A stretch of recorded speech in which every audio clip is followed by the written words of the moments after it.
Good morning from the Protos newsroom. The date today is Friday the 11th of December, and you're listening to the Protos Daily. These are the main headlines this morning. Life insurance giant MassMutual buys $100 million worth of Bitcoin. IOTA Foundation unanimously votes to remove its founder, and another crypto company rocked by denial of service attacks.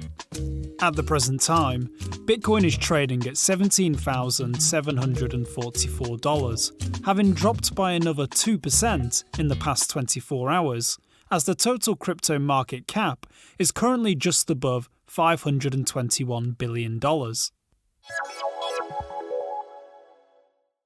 Payments giant MasterCard and Visa have dropped support for adult platform PornHub after the New York Times uncovered instances of child abuse material on the site.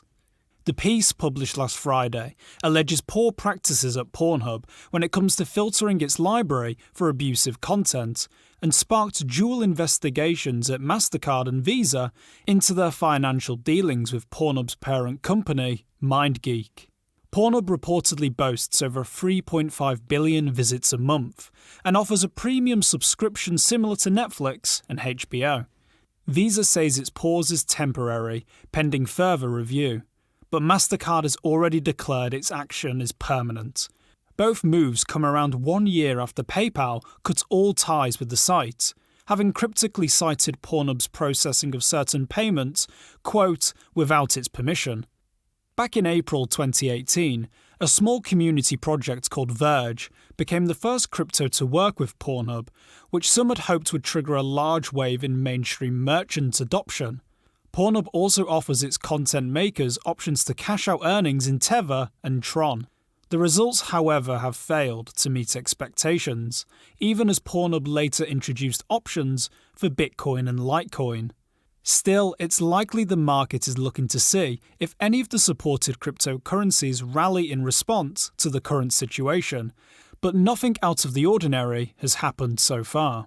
PornHub, which still accepts Sears-owned Discover and credit from Japan Credit Bureau, has rolled out new content policies in response and moved to limit uploads and disable downloads on Wednesday. 168-year-old life insurance company MassMutual is the latest institutional player to bet on Bitcoin, having recently invested $100 million in the cryptocurrency.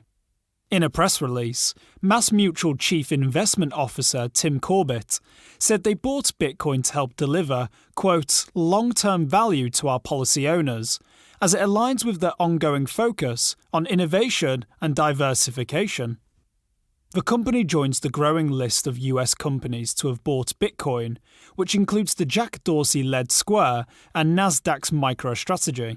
Alongside Bitcoin, MassMutual also bought a $5 million minority stake in New York Digital Investment Group, which helps old-school companies like MassMutual handle their Bitcoin.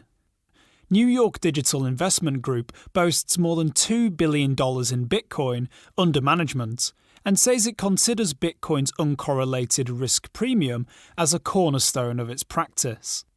Like MassMutual, the firm's founder Ross Stevens told the New York Times that other return-hungry insurance companies have also bought Bitcoin for their general investment accounts recently, having been attracted to convert thanks to near-zero interest rates and a depreciating US dollar.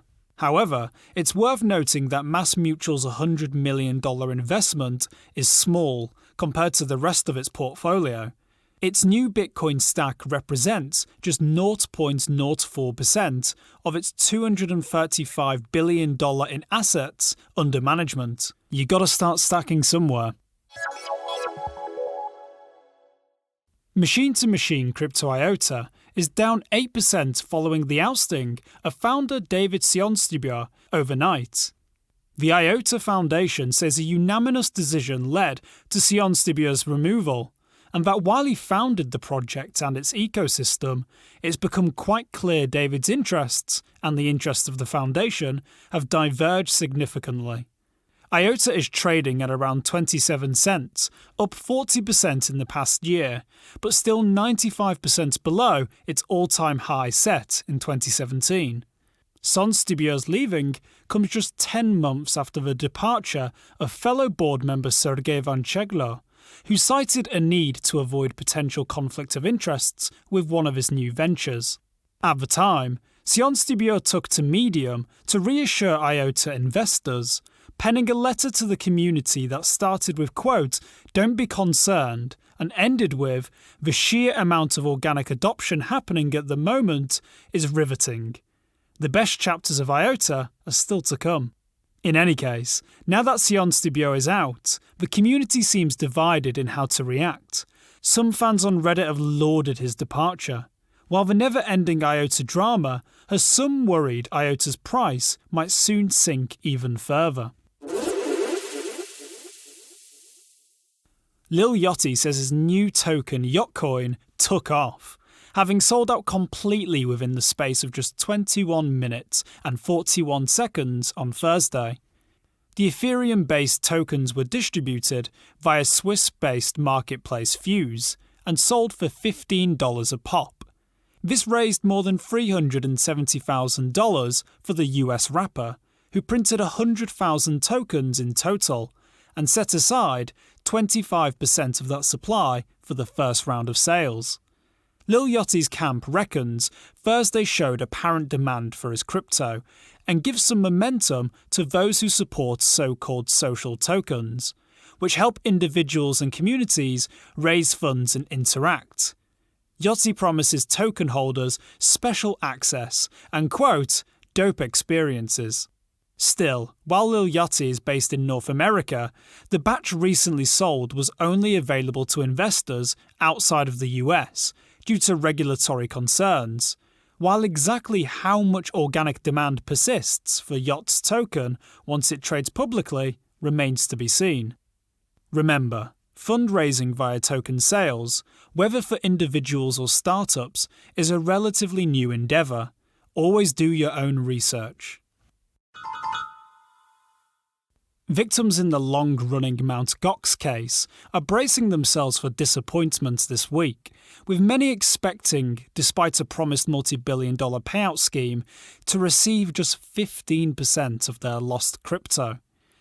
In 2014, Mt. Gox was the world's largest crypto exchange when 850,000 Bitcoin went missing, most likely stolen, leading to its collapse. Back then, the stolen Bitcoin was worth $450 million, but now it's worth nearly $15 billion. Unfortunately, just 200,000 Bitcoin has ever been recovered, and most are still in the hands of Mt. Gox trustees. Current prices put this total at somewhere around $2.5 billion, which is nowhere near enough to cover all that's owed at the time proposed for the final settlement, December the 15th. Instead, the rehabilitation plan will value each Bitcoin at just $450, its final pre-collapse price, and see the remaining funds split proportionately among approved creditors, meaning they're expected to walk away with roughly 15% of their original amount.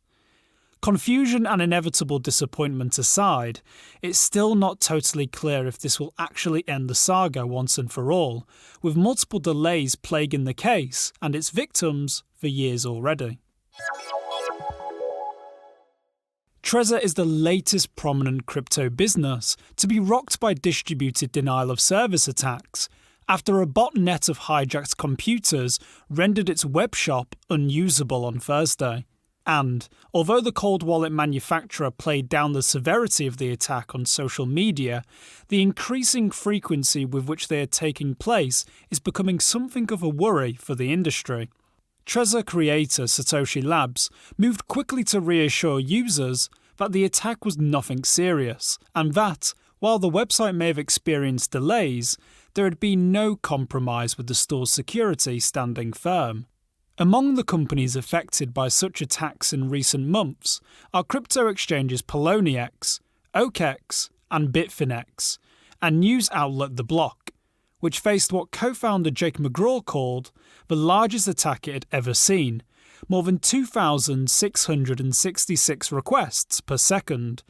Because the attack doesn't originate from one place, it's almost impossible to stop by blocking a single source, and there's been so far no leads on who might be behind the campaign. Thank you for listening. To stay up to date with the latest from the world of crypto, make sure you subscribe to the Protoss Daily on Spotify, Apple Podcasts, and all other major podcast providers.